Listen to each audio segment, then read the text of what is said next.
Go for it. Who are you? Alright, I'm Jackson. I go to Lincoln High School. I'm Alec, and I go to Lincoln High School. And I'm Maddie, and I go to Roosevelt. We'll be talking about the calculator today and how it evolved during its time. Alright, the first one, the abacus. This is the first calculator invented. It was made in 2000 BC, kind of around where the Egyptians built their pyramids. They had to use this to do calculations in it. And they would use this calculator for the next 3,600 years. Until the slide rule came up, it was made of a whole bunch of sliding discs that used logarithms to, it had little numbers on each of the discs, and if you slid one way, the logarithm would calculate it out. It only is used with easy multiplication and division, kind of like a little multiplication table that you have today. Up to the 1980s, it was actually like basic, like everyone, like mathematicians, like had to know how to use it. And this one, you could add and subtract directly, and then it would multiply and divide it by using repetition, like how you learn how to do it in first grade. Alright, the computer meter. This was the first pushable calculator with like buttons. It was made obviously in 1948 and it was used until like the 1960s. It could add, subtract, and multiply, but there wasn't division on it, so that was the downfall. And this one's called Anita. It was made in 1961.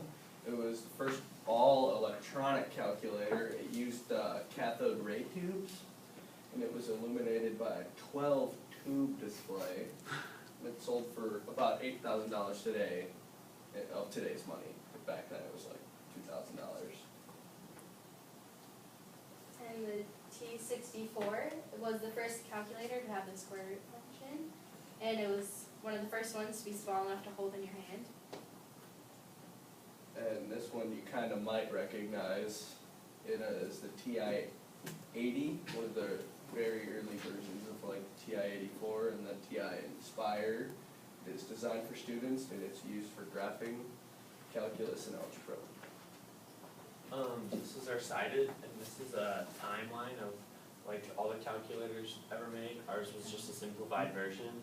We have the newest calculator to show off today, what you all know. The TI-84, it's quite nice. Got graphing, adding, multiplying, subtracting, whatever you want. Alright? Yeah. Okay, questions for this group about the evolution of the calculator.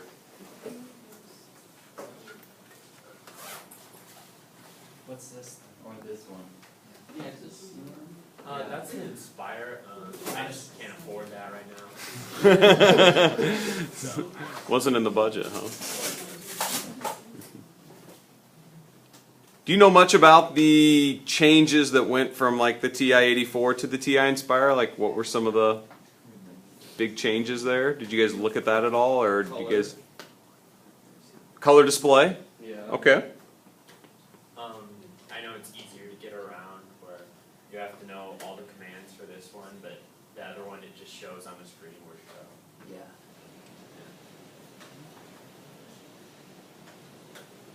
Other questions of these guys? Who was the Egyptian who invented the first calculator? It's so far back, they just don't know.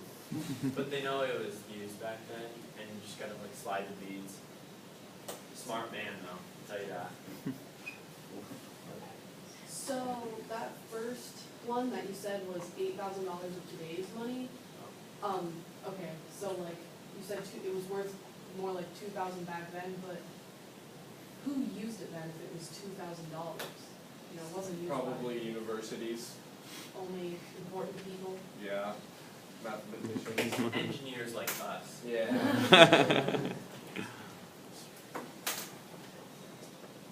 Anything else? What would you change about the calculator if you had to change? Which one? Change it. Any of them? The first.